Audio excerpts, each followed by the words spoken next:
God, I su- was that a? I thought it was a double. That was. Oh, oh, oh. Keep the streak going. Oh shit. I'm having way too much fun. So I got kicked out of daycare one time a while back. When I was like a little kid, I used to go to daycare like all the time because my mom worked. My parents were divorced at the time, so I lived with my mom. I was about 7 or 8 years old, I'd have to say. I don't know. Around that age, anyway.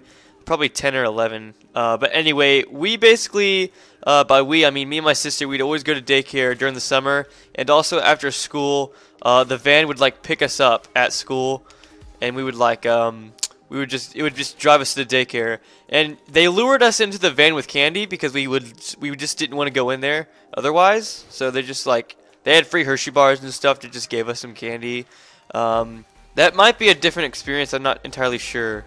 But we rode there by van. It wasn't even a bus, it was just a freaking molester van with no windows on the sides. It just had passenger seat windows and driver window. And then of course the front shield window. That was it. That was all the windows in the entire van.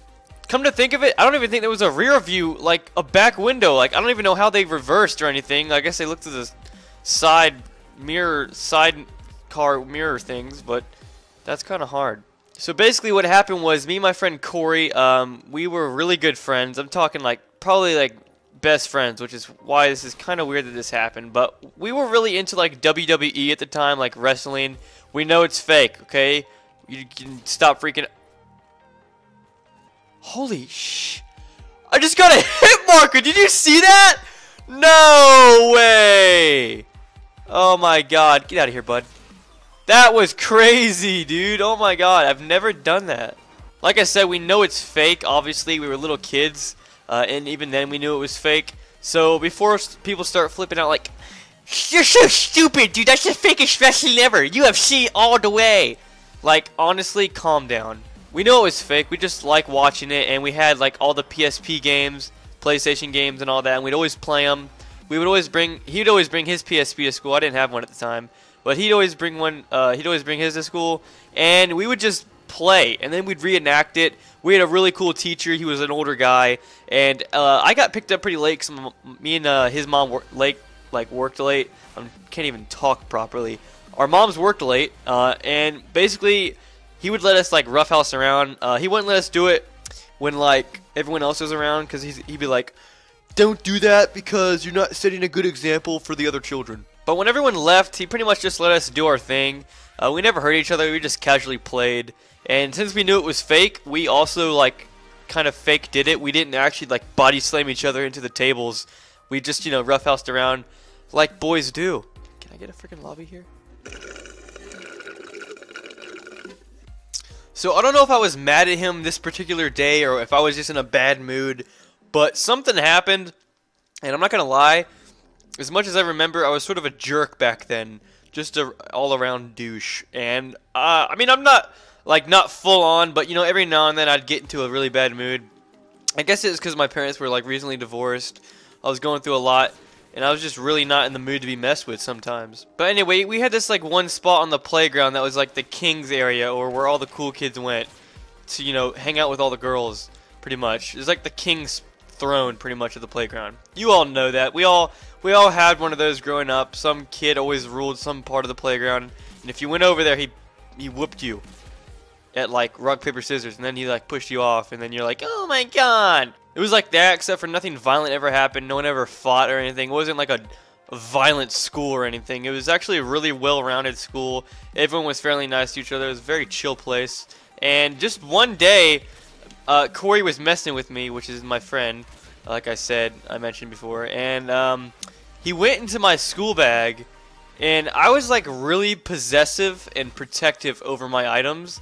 Unless I told you to touch it, don't touch it, and if you do touch it, consequences are going to occur like quickly. So I was on the slide, or like the top of the slide where like the cool spot was at. It was just like a cool rocket ship. No, it wasn't really like a king's chair, even though I made it sound like that. It was not really like that. It was just like the coolest place of the playground because it was like so high up, you could see like all of the playground. It was sort of like an Empire State Building in New York City. Like you could just see over everything, and it was just like a cool spot to be in. So one day, like I said, I was sitting up there, and we have like this little bench area that's like 20 or 30 feet away from the slide. So of course, since you can see everything from up there, I saw Corey walking over to my book bag, and as soon as that happened, as soon as he got like within a 10-foot radius of my belongings, predator mode engaged, and I'm like my eyes turned red. I've got like sniper vision. I'm just like scoping him out, and I'm waiting for him to touch something. So I grab a softball that's like right next to me. Don't ask me how or why it was up there. I don't know why. But prior to that, like during that time, I was playing baseball. I'm very accurate with balls, both throwing and catching with my mouth. So I was pretty experienced with throwing balls because I play baseball a lot. So I grab a softball that's up there next to me in the slide, the top of the slide. Don't know how I got up there, but I ended up throwing it at him. And luckily, it was pretty far away, like I said, 20 or 30 feet for a kid my age to throw a ball. Hit him directly in the eye socket. Almost blinded him. I felt awful afterwards, but I don't know what made me do that. I was a pretty violent person whenever I got mad as a little kid, and like I would end your life if you did something wrong. Okay, I wouldn't end your life, but it got pretty rough. So my mom ended up making me like read a note to the entire class. I don't know why she made me do it to the entire daycare class. It was just between me and Corey. I don't know why she brought all the other spectators into it. But no one even like watched it go down. Like I said, our parents worked late, so me and Corey are usually like the last two or within the last like 5 or 6 people to leave the daycare at the end of the day. So it's like no one even saw it. As soon as I hit Corey, the teacher like immediately noticed because he screamed his head off. He's like, "Ah!" To be honest, it was a bit of an over-exaggeration. I mean, I personally don't know how it felt, so I can't exactly say. I mean, I don't know. He could have screamed. Like, I bet it hurt, but he made it like he was getting mauled by a freaking snow leopard. So the teacher, like, ran over there. He's like, "What the heck happened over here?" And I'm just sitting at the top of the slide like, I threw a ball at him. Corey's bawling his eyes out, and I get yelled at by the teacher. He, like, drags me into the classroom, and, like, I get called. My aunt has to come pick me up because my mom couldn't get off to work to get me. This is the one thing I remember for this whole experience. My aunt got me McDonald's afterwards, which back then was usually like a reward. You only got McDonald's if you were doing something good. So it really was like a wrong message, kind of. But message of the day, or moral of the story: don't throw balls at people. Hold your anger. Don't release it. As much as you want to, sometimes it's a good thing to let it go, but control yourself. Self-control, ladies and gentlemen. It's the main thing here. So I read the note to Corey, an apology note, and we were fine all after that, and it was great. So it worked out good. Also, look at all the low levels in this lobby. This is crazy. Anyway, thank you guys for watching. Hope you guys enjoyed. I'll see you guys tomorrow for another video. And if you did like the video, leave a like and subscribe. Peace!